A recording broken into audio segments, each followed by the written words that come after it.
తెలుగు రాష్ట్రాల్లో రప్పారప్ప రాజకీయం నడుస్తోంది. జగన్ సమర్థించిన డైలాగ్ ను బీఆర్ఎస్ కార్యకర్తలు వైరల్ చేస్తున్నారు. హరీష్ రావు సభలో రప్పారప్ప అంటూ ఫ్లెక్సీలు పెట్టడం సంచలనమైంది. ఫ్యాక్షన్ సంస్కృతిని బీఆర్ఎస్ సమర్థిస్తోందా అని ప్రత్యర్థి పార్టీలు ప్రశ్నిస్తున్నాయి.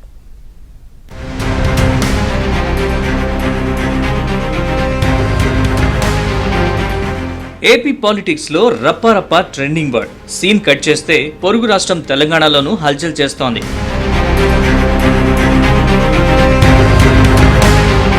వైసీపీని బీఆర్ఎస్ ఫాలో అవుతుందా అంటే అవుననే అనిపిస్తోంది. పుష్ప 2 మూవీలో హీరో చెప్పిన డైలాగ్ ను వైసీపీ కార్యకర్తలు వైరల్ చేశారు. జగన్ సత్తెనపల్లి టూర్లో ప్లకార్డులు ప్రదర్శించారు. మళ్లీ అధికారంలోకి వస్తే ప్రత్యర్థుల అంతు చూస్తామనే అర్థం వచ్చేలా బహిరంగంగా బెదిరించారు. ఫ్యాక్షన్ ఫ్యామిలీ నుంచి వచ్చిన జగన్ కు రప్పారప్ప నరుగుతామన్న డైలాగ్ బాగా నచ్చిందేమో గానీ ప్రెస్ మీట్ లో పదే పదే వల్లవేశారు.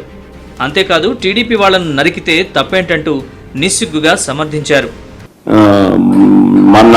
మన అభిమానస్తుడై నెక్స్ట్ టీడీపీ ప్రభుత్వంలో టీడీపీ వాళ్ళను రప్ప ఏం జాతరలది గంగమ్మ జాతరలో ఏం పొట్టేలు తల నరికినట్ట రప్ప నరుకుతాను. మంచిదిగా ఏం జాతరలో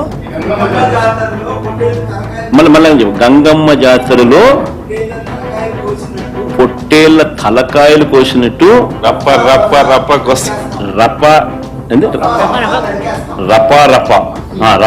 నరికేస్తాం. అదే పోస్టరా? అదే సినిమా డైలాగ్ అనుకుంటా చూడండి. Yeah cinema dialogue? Pushpa 2 sir. Pushpa cinema dialogue అది. మరి నువ్వే చెప్తున్నావు స్వామి. అంటే ఇప్పుడు పుష్ప సినిమా డైలాగులు పెట్టినా కూడా తప్పేనా? అసలు డెమోక్రసీలో ఉన్నావా డెమోక్రసీలో లేవా స్వామి మనం? ఇది నాకు అర్థం కాదన్నా. అంటే పుష్ప సినిమా డైలాగులు పెట్టినా తప్పే, పుష్ప ఫోటోలు పెట్టినా తప్పే, గడ్డ మిట్టనే తప్పే. ఏమి స్వామి ఇది? ఏ ప్రపంచంలో ఉన్నాం? ఇదంతా డెమోక్రసీలో ఉన్నామా డెమోక్రసీలో లేమా? ఏపీ రాజకీయాల్లో హాట్ టాపిక్ అయిన రప్పరప్ప డైలాగ్ తెలంగాణ కూడా దిగుమతైంది. పటాన్చెరు దగ్గర మాజీ మంత్రి హరీష్ రావు నిర్వహించిన ధర్నాలో బీఆర్ఎస్ కార్యకర్తలు ఫ్లెక్సీలు పట్టుకున్నారు. రప్పారప్ప 3.0 లోడింగ్ అంటూ ఫ్లెక్సీలు చూపెట్టడం కలకలం రేపింది.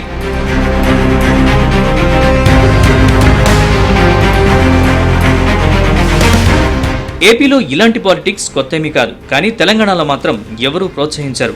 హరీష్ రావు ఇలాంటి రాజకీయాలకు దూరంగా ఉంటారు. అలాంటిది హరీష్ పాల్గొన్న ధర్నాలోనే ఆయన ఫోటోలతో రప్ప అంటూ వెలిసిన ప్లకార్డులు సంచలనం రేపుతున్నాయి. అంత బహిరంగంగా ప్లకార్డులు ప్రదర్శిస్తున్న వారిని హరీష్ వారించకపోవడం గమనార్హం. హరీష్ దృష్టిలో పడేందుకే సదరు నేత ఈ తరహా ప్రచారం చేసినట్టు తెలుస్తోంది. వచ్చే ఎన్నికల్లో బీఆర్ఎస్ ఖచ్చితంగా గెలవబోతుందనే దానికి సంకేతంగా ఇలా ప్రచారం చేశాను తప్ప వేరే ఉద్దేశం లేదని ప్లకార్డులు ప్రదర్శించిన నేత చెప్పుకొచ్చారు. అయితే ఇప్పటివరకు తన ఫోటోలతో వెలిసిన రప్ప ప్లకార్డులపై ఇటు హరీష్ రావు కానీ అటు బీఆర్ఎస్ అధిష్టానం కానీ స్పందించలేదు. ముఖ్యమంత్రులుగా కేసీఆర్ జగన్ మధ్య బాగా స్నేహం చిగురించింది. తాజాగా బనకచెరు వ్యవహారంలో ఆనాటి జగన్ కేసీఆర్ ప్రభుత్వాల మధ్య ఒప్పందాల్ని సీఎం రేవంత్ రెడ్డి బహిర్గతం చేశారు. నాడు అధికారంలో ఉన్న బీఆర్ఎస్ వైసీపీ ఒక్కటిగానే సాగాయి. ఇప్పుడు ఏపీలో విపక్షంగా ఉన్న వైసీపీ రప్ప డైలాగులు పేలుస్తోంది. ఏపీ సంస్కృతిని బీఆర్ఎస్ దిగుమతి చేసుకుంటోందా అన్న అనుమానాలు వ్యక్తమవుతున్నాయి. అయితే ఫ్యాక్షన్ క్షుద్ర రాజకీయాల్ని తెలంగాణ ప్రజలు స్వాగతిస్తారా? ఉద్యమ గడ్డపై ఉన్న పార్టీలు రప్ప సంస్కృతిని సహిస్తాయా, తిరస్కరిస్తాయా అన్నది వేచి చూడాలి.